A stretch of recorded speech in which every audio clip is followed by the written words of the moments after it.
So I thought I'd do the podcast again this week, and I'd talk about spiritual healing from the top down, which is why I use the term as above, so below. It's a hermetic concept.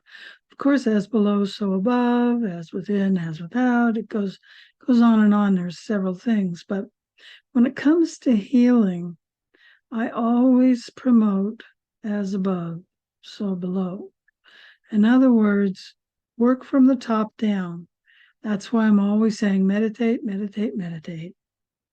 If you meditate, you will know what's coming. You will know if you're going to get sick, and you will know what to do. And then if you didn't know and you do get sick, you'll know how to fix it. I've been using top down for healing for so long now. I don't even have a primary care doctor. I don't need a doctor. I'm on no medications. And at my age, that's amazing. Most people my age are on 4 or 5, sometimes 6 or 7 medications. So I'm very healthy. When I get sick, it's for a very short duration, and it's usually some bug. And you have to build your immune system, and then it goes away, and then I don't get sick again for a while.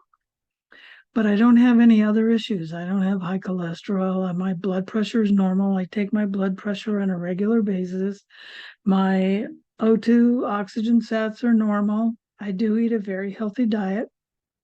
So what can you do aside from just meditate?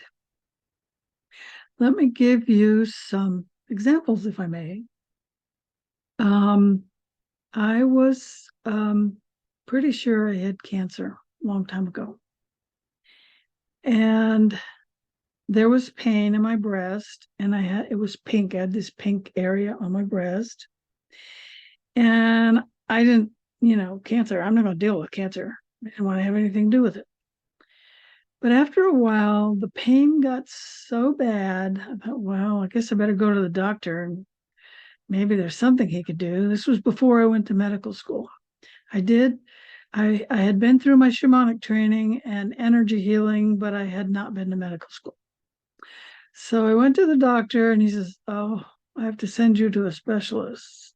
So I made my appointment with a specialist, and I went home, and I did a shamanic journey, crying, begging for help.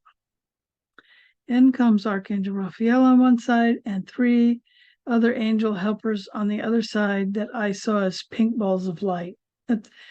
When I see beings, if they're from 4th or 5th density, they kind of look like people, and they're tall, and they kind of flowy, so we think they have gowns. We refer to them as angels.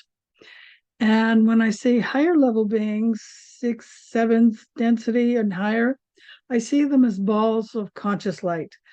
And so there was 3 of those pink balls on the left. And at some point I passed out, and I woke up many hours later because I think it was like early afternoon, and when I woke up it was dark out. So I was gone for quite a while. And the first thing I noticed when I woke up was no pain. And when I looked at my chest, the pink had become orange. And when I went into the specialist, he said, I don't understand this. You have this kind of cancer, and pointed at a chart, and he says, but it looks like it's going away. He said, if it's not gone in 2 weeks, come back. I've had other experiences, not quite as dramatic as the cancer one, but I know one time I had been really sick for months. I had been to the emergency room. They said, oh, it's your gallbladder. You need to have it out. What an idiot. I knew better than that. And I'd been, there was a center that I went to, had a lot of doctors, but they had urgent care kind of thing. This was before they had urgent care, but this facility had urgent care for its regular patients. I'd been there a couple of times. I'd been to the emergency room a couple of times. Nobody could tell me what was wrong. So I'm laying on the couch. My daughter had to come live with me and take care of me. I couldn't even take care of myself, couldn't drive. So I'm laying on the couch, going in and out of consciousness, knowing this is it. And when you're in that state, you're about as close to source or God or whatever you want to call it as you can get. And I just said, okay, what do I need to do right now to fix this? And I got a very clear message. tell your daughter to drive you to the clinic right now. I went, okay. So I told her, drive me to this clinic right now. She drove me there, and I got a new doctor I hadn't had before, Indian lady. And she said, I'm going to pull all your records. It'll take a moment, okay? I said, sure. She comes back and she said, did you know your doctor knew what was wrong with you? I went, no. She says, you have, I forgot what it was, Campylobacter or Salmonella, something. And I had both of those over time. It was one of them. And so she gave me an antibiotic and told me to drink Gatorade. Well, don't drink Gatorade, but I didn't know any better back then. And within 2 hours, I was back to normal. There was nothing wrong. So I'm upset. So I'm going to write a letter to the clinic saying, hey, get this doctor out of here.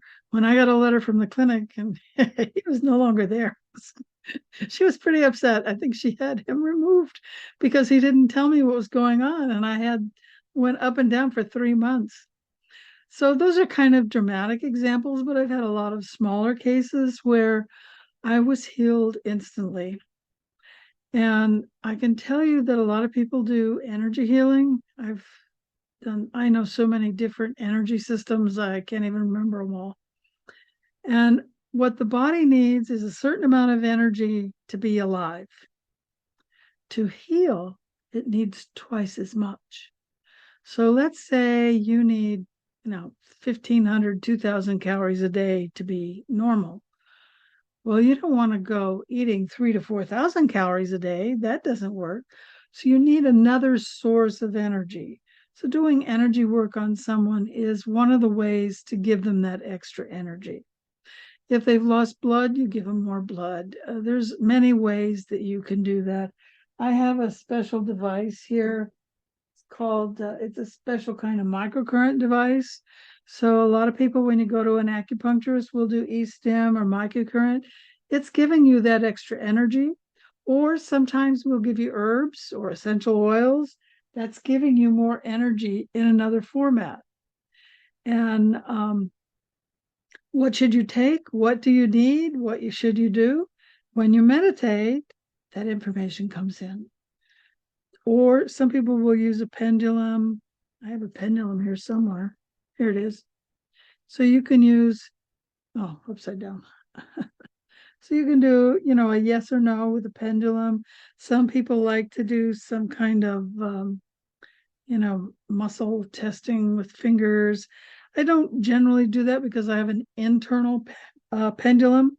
So I can just ask questions internally and I get different reactions and I know the answer. So whatever you do, get the answers that way. But the more you meditate, the more you will get those answers between your thoughts. The reason to meditate is to have gaps between your thoughts so that you can hear, right? Listen twice as much as you talk. So when you just get your thoughts and you just start listening, all of a sudden you're going to get messages from your higher self, from your soul, from source, from whoever. So that's how you heal from the top down, and avoid maybe going to the emergency room when there's something you can do at home. An herb. I don't recommend over-the-counter drugs. They're as bad as prescription drugs. Now, do you need that sometimes? Yeah, maybe. I was talking to a friend recently because a few weeks ago I got really sick with alternating chills and fever. And what's the first thing people do when they get alternating chills and fever?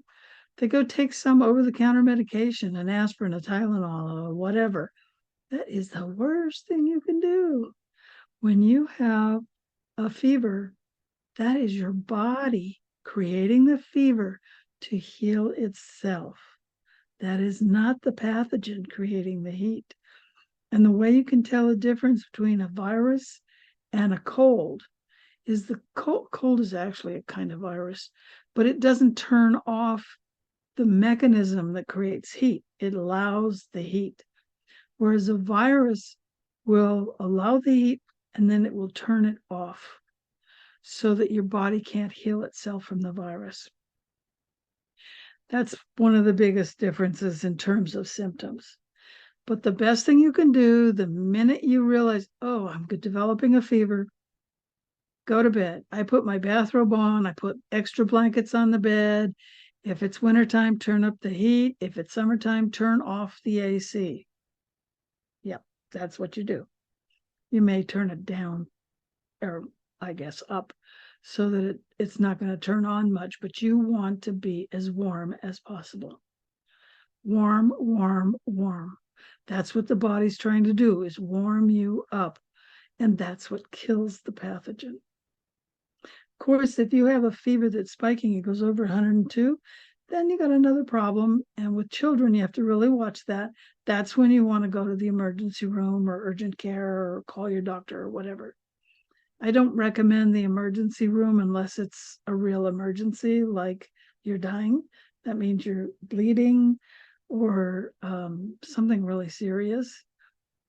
Otherwise, urgent care, or learn to treat yourself at home. Most of the time, whatever ails you, you can treat yourself. I guess it's about time I did the herbal remedy. I have an herbal remedy class. I haven't done it on Zoom at all. I used to do it live. And I tell people what herbs to have in your medicine cabinet and when to use them. So maybe I will do an evergreen herbal medicine cabinet class for you. And it includes homeopathics. There's some awesome homeopathics. There's one for anaphylactic shock. You take Apis 1M, kills it like, 5 minutes later, you're out of anaphylactic shock. Pain, one of the main painkillers I use is arnica. It's good for a lot of different things. So there's a lot of different things that you can learn to use that are not toxic, and just have them in your medicine cabinet, and that's what you reach for. So maybe I will do that. But healing from within and getting guidance from above is the quickest, fastest way to heal, whatever it is. Now, things come and go, especially if you've got young kids. You're going to be exposed to all kinds of stuff. So you want to keep your immune system up. And there's ways to do that. The next biggest complaint people have is pain. And then, of course, you have to keep your blood sugar under control. They're now discovering the problem with the underlying cause of a lot of diseases that they didn't even know existed aside from diabetes. Well, they knew they existed. They didn't know the cause. It turns out it's high insulin, not excess sugar, high insulin. So when you have high insulin, the body numbs itself to insulin, and so it becomes less effective. And so the liver goes, what am I going to do with all that sugar? So it turns it to fat, and before you know it, you have fatty liver. So you can have non-alcoholic fatty liver, and it turns out the latest statistics I saw, more than 50% of the United States, I don't know about international, but more than 50% of the United States has subclinical fatty liver disease. So that means maybe you don't drink at all. Maybe you have normal cholesterol. Maybe you have normal weight. You're not overweight. You don't have blood pressure problems. You don't have any issues, yet you still have fatty liver. And when you have fatty liver, it goes undiagnosed for a long time. Western medicine doesn't diagnose it right away. So I would say start your meditation practice, ask what you need to do, learn what you need to eat and how to eat. This lecture would be too long if I started giving you all that advice. But there's a very specific diet for treating fatty liver, and there's lots of herbs you can use. And I learned all of that I didn't learn all of that, but I learned how to heal myself through meditation and communication with my soul and with Source. So that's what I recommend for everyone else in order to get healthy and stay healthy.